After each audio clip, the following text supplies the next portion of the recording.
ছাত্র আন্দোলনের নিহতদের স্মরণে বিকালে সাভারের কাউন্দিয়ায় দোয়া ও মিলাদ মাহফিলের আয়োজন করেছেন স্থানীয় বিএনপি ও অঙ্গ সংগঠনের নেতাকর্মীরা। স্থানীয় কাউন্দিয়া শহীদ স্মৃতি উচ্চ বিদ্যালয়ের মাঠে এই দোয়া অনুষ্ঠান জনসভায় রূপ পায়। ইউনিয়ন বিএনপি সিনিয়র সহসভাপতি আক্তার কবিরাজের সভাপতিত্বে অনুষ্ঠানের প্রধান অতিথি ছিলেন সাভার উপজেলার সাবেক চেয়ারম্যান ও বিএনপি নেতা আলহাজ কফিল উদ্দিন।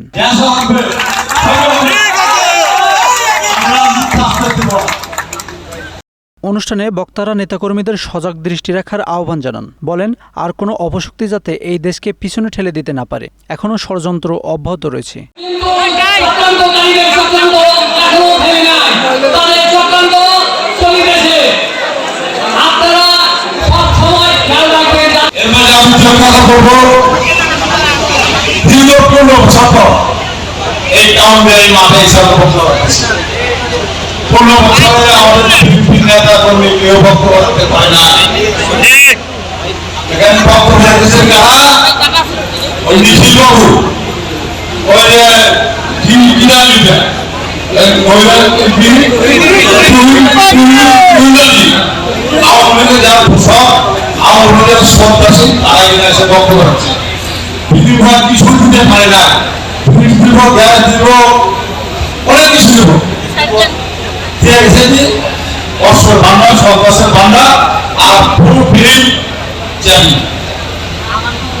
আমি আপনারা কি শুনতে পাবো, আমি আপনাদের সাথে বড় ভালোবাসা, আপনাদের সাথে থাকতে পারবো, আমরা আপনার সাথে মাটিতে বসতে পারবো, আপনাদের সাথে রাত অভিজ্ঞতা করবো, জ্ঞানের ঘুরতে পারবো।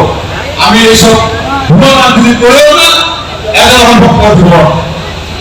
আজ থেকে যখন আমি উপজেলার চেয়ারম্যান ছিলাম, সিনিয়র স্যারের করিম ব্যাপারী আমার কাছে আসলো।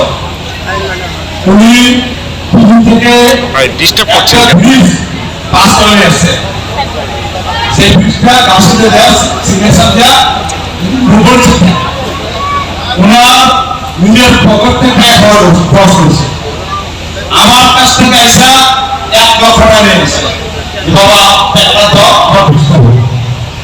আমি উপজেলার চেয়ারম্যান থাকা অবস্থা এই ব্রিজটা কাজ করার কথা। যখন আমার উপজেলার বাংলা অ্যাফেয়ার্স নিউজ ডেস্ক।